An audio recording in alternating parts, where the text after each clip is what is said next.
Bienvenidos. Hoy vamos a sumergirnos en uno de los procesos más fundamentales para la vida, el transporte a través de las membranas celulares. Piénsenlo, cada célula es como una pequeña fortaleza y necesita controlar con una precisión increíble qué entra y qué sale. Entender esto es básicamente entender cómo funciona la fisiología a su nivel más esencial. Y aquí está la pregunta del millón, la que va a guiar toda nuestra conversación. ¿Cómo es que una célula toma estas decisiones? ¿Cuál es el mecanismo que le permite ser tan selectiva, manteniendo su orden interno en un ambiente que es totalmente diferente? Para responder a esto, vamos a seguir una ruta muy clara.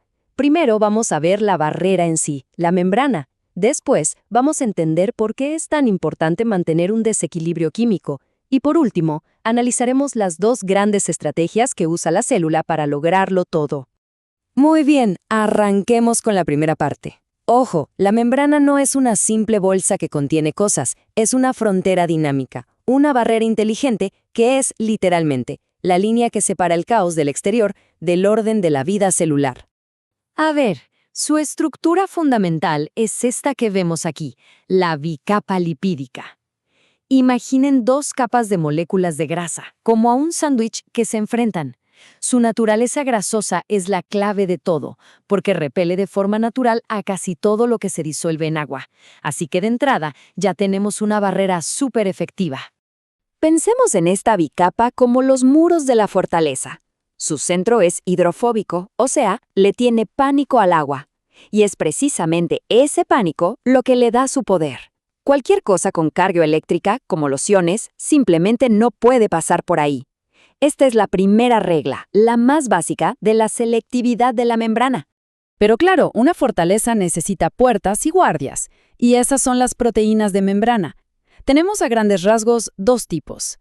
Unas son como túneles, canales, que dejan pasar cosas muy específicas. Y otras son como un ferry, son transportadoras que agarran una molécula de un lado, cambian de forma y la dejan del otro. Ellas son las que controlan el tráfico. Ok. Ahora que entendemos la barrera, pasemos a la segunda parte. ¿Por qué tanta seguridad? Porque la célula no busca el equilibrio con su entorno. Todo lo contrario, vive en un desequilibrio químico constante y deliberado. Lo que hay adentro y lo que hay afuera son químicamente dos mundos aparte. Y esta tabla lo demuestra de una forma brutal. Miren las concentraciones. Fíjense en las diferencias tan enormes entre el líquido de afuera y el de adentro. Esto no es un error, para nada. Este desequilibrio es la energía potencial que la célula usa para todo, desde mandar un impulso nervioso hasta contraer un músculo. Tomemos un ejemplo súper claro, el sodio. Afuera de la célula su concentración es altísima, unos 142 miliequivalentes por litro. Es el rey indiscutible del líquido extracelular. Pero si miramos adentro de la célula, la historia es completamente al revés. Aquí el rey es el potasio, con una concentración de 140. Afuera, casi no hay.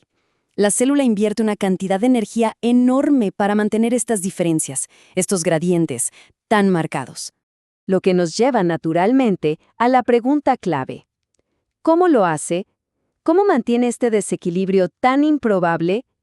La respuesta está en las dos grandes autopistas de transporte que tiene. Una es como dejarse llevar por el río, y la otra es remar contra la corriente. Y aquí las tenemos, difusión versus transporte activo.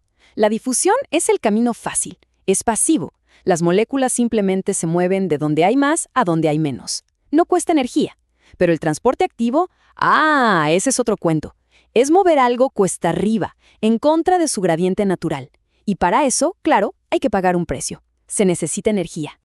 Este esquema lo resume perfectamente. A la izquierda, la difusión, tanto la simple como la facilitada. Fíjense cómo las moléculas van a favor de la corriente.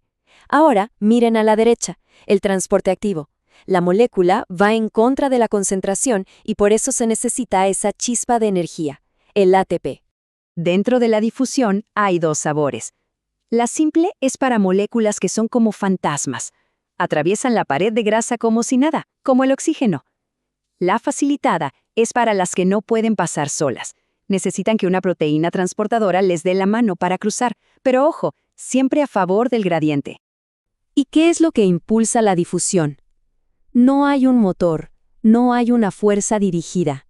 Es simplemente el movimiento caótico y constante de las moléculas. Chocan, rebotan y por pura probabilidad tienden a esparcirse desde donde están más apretadas hacia donde hay más espacio. Es física pura, ocurriendo a cada instante en cada una de nuestras células. Y para el transporte activo, esta definición da justo en el clavo. La frase clave aquí es contra un gradiente de energía. Este es el mecanismo que le permite a la célula, por ejemplo, seguir bombeando sodio hacia afuera aunque ya haya muchísimo ahí. Es el trabajo duro que mantiene el desequilibrio del que depende la vida. Y para terminar, les dejo una pregunta que conecta todo esto con la clínica. Ya vimos que el transporte activo es vital, pero necesita energía. Entonces, ¿qué pasa cuando a una célula se le corta el suministro de energía, como en una isquemia? ¿Qué le ocurre a esos gradientes que tanto trabajo costó construir? Reflexionen sobre eso, porque en la respuesta está la base de muchísimas patologías.